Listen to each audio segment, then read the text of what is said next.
La medicina nuclear es la clave para la erradicación de las enfermedades oncológicas, nos aseguran los científicos modernos. En los últimos 3 años, investigadores rusos han desarrollado más de una decena de medicamentos innovadores que pueden curar los tumores malignos de forma rápida y segura. La Agencia Internacional para la Investigación del Cáncer ha calculado que para el año 2040 la incidencia del cáncer aumentará en un 50%. Suena aterrador, pero los especialistas lo atribuyen a la mejora en la calidad del diagnóstico.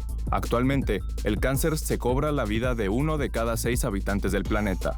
Los hombres padecen más a menudo de lesiones pulmonares y bronquiales, y las mujeres de cáncer de mama.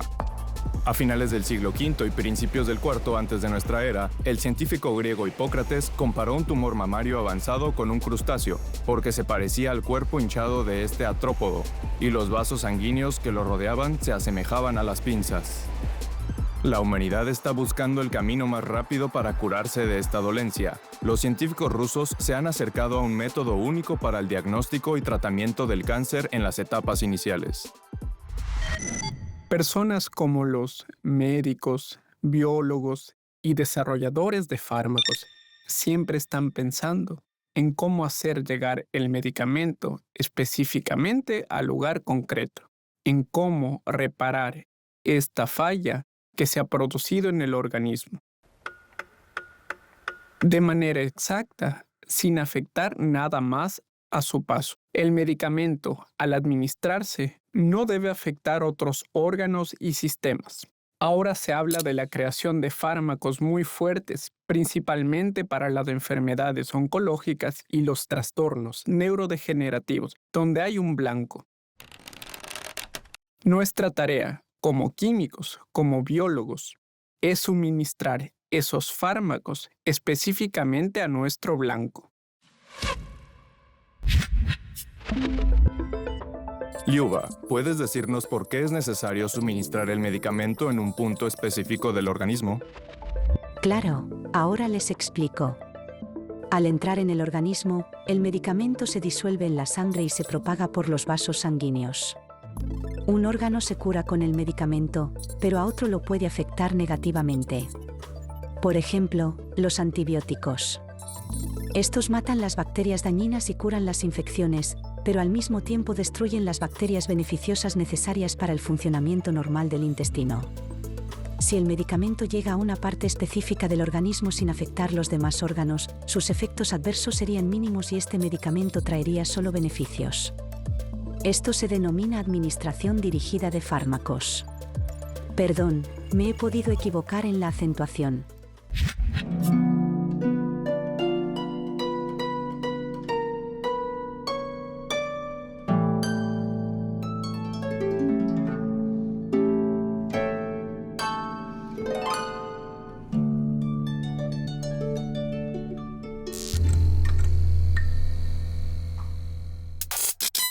Históricamente en nuestra cátedra siempre nos hemos dedicado a las moléculas macrocíclicas y heterocíclicas. Lo principal es que sean fotoactivas, es decir, son moléculas de fotosensibilizadores. La foto, o sea, la luz, sensibiliza, es decir, absorbe la luz. Son moléculas muy interesantes que hay en la naturaleza. Por ejemplo, la hemoglobina, las clorofilas, los pigmentos verdes de las plantas. Es decir, son compuestos naturales en primer lugar.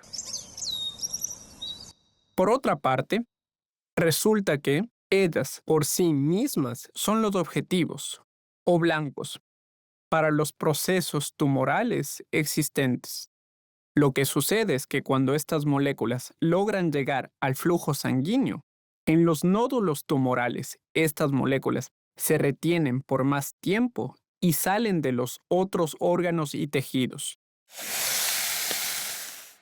Ocurre una selectividad. Es decir, se retienen por más tiempo en los nódulos tumorales que en cualquier otra parte del organismo. Esto da a los médicos la oportunidad de aprovechar este tiempo de retención. Cuando el médico ve la luminosidad en la parte donde se acumularon nuestros fotosensibilizadores y por lo tanto ve la localización del tumor, los límites del tumor, su tamaño y todo eso se ve en el tiempo real al administrar el medicamento.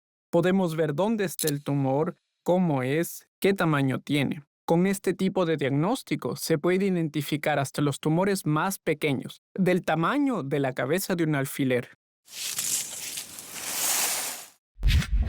Un segundo. Explicaré qué es la clorofila. La clorofila es un pigmento verde que da el color verde a las hojas de las plantas. Todas las personas han ingerido clorofila con la comida al menos una vez en la vida, ya que se encuentra en las hojas de cualquier ensalada verde. Esta sustancia es una fuente de antioxidantes beneficiosos. A finales del siglo XX, los científicos descubrieron que el organismo elimina rápidamente la clorofila de todos los tejidos, pero permanece en las células tumorales. Desde entonces, oncólogos y químicos han intentado desarrollar el mejor método para diagnosticar el cáncer utilizando la clorofila. Este método se denomina terapia fotodinámica, abreviado como TFD.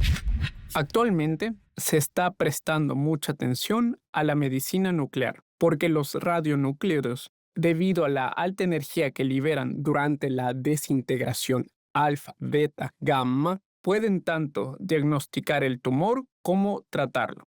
La mayor desventaja de la quimioterapia es su alta toxicidad. Si dirigimos el medicamento estrictamente al tumor, la toxicidad disminuirá gracias a la administración dirigida y puntual. Y si nosotros, como químicos, podemos añadir a nuestra molécula otro componente, esto se llama quelante. El quelante es como una pinza. Es decir, la molécula agarrará con las pinzas el radionucleido y entonces nuestra porfirina, clorina, también transportará ese radionucleido específicamente al tumor. El tecnecio es un metal de transición radiactivo. Se utiliza en medicina para detectar tumores, porque el isótopo del tecnecio puede acumularse en los tejidos de los tumores. El lutecio es un metal denso de tierras raras. Al penetrar en los tejidos del tumor, puede destruir sus células. Ahora un científico nos explicará cómo se pueden utilizar estas sustancias en el tratamiento del cáncer.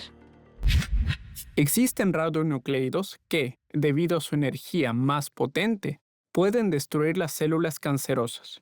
Entonces, también podemos fijarlos y transportarlos. Nosotros lo podemos añadir y suministrar al punto. Por ejemplo, ahora trabajamos con el tecnecio. El radionucleido del tecnecio se utiliza para el diagnóstico e, igualmente, tenemos, por ejemplo, quelantes que pueden capturar el lutecio. Y el lutecio, por supuesto, tiene una alta carga de radiación, pero puede destruir las células tumorales y entonces se puede utilizar en la terapia.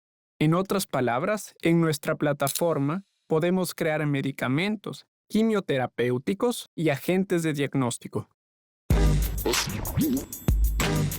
Radiofármacos nucleares, abreviado como RF, podemos realizar diagnósticos, es decir, se trata de una plataforma universal, ya que nos posicionamos en todas partes.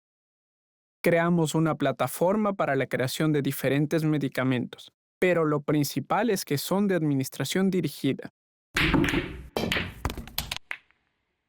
Estos no van a propagarse por todo el organismo. No van a circular por mucho tiempo en el flujo sanguíneo, irradiando, intoxicando el organismo.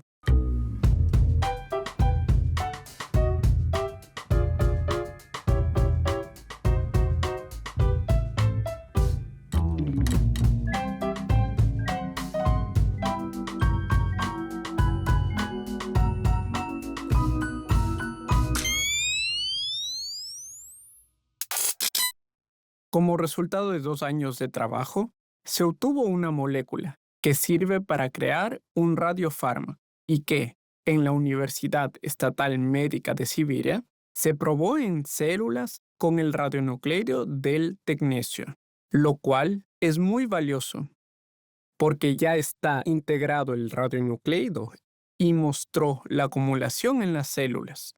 En Moscú, esta molécula, pero sin el radionucleido. Porque, bueno, hay ciertas limitaciones en el trabajo con los radioisótopos. Ya fue probada en animales. Observamos la biodistribución en animales, en los tumores pulmonares existentes en ratas. Este compuesto mostró una elevada acumulación en este tipo de tumor. Según mi experiencia, puedo decir que es la primera vez que veo tal acumulación en tumores. Había índices muy altos de actividad fluorescente.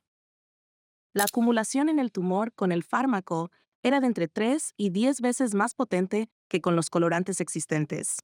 Claro que se necesita la estadística porque si de 2 ratones uno muere, no está claro por qué murió uno y por qué el otro está vivo. Pero si de 100 ratones hay 80 que tuvieron el tratamiento y mostraron un buen resultado, es un avance significativo. Por eso, se necesitan las estadísticas, se necesitan grupos grandes de animales, necesitamos producir muchos medicamentos. Así que actualmente, a ver si me explico bien, está teniendo lugar un incremento de los alcances. Es decir, la etapa de la búsqueda científica ha terminado. Ahora estamos en la etapa de ampliación y pruebas. Nuestra base química ya la creamos y ahora corresponde a los biólogos explicarnos qué ocurre con los animales, cómo se acumula y qué pasará con el tumor de este animal. Es bastante fácil medir su tamaño y su comportamiento. ¿Cómo se reduce? Esto se llama inhibición del crecimiento tumoral. Si la inhibición se produce de manera intensiva, significa que habremos conseguido lo que buscamos. Liuba, muéstranos cómo se vería una pastilla con la propiedad de administración dirigida de fármacos. Así veo la administración dirigida de fármacos.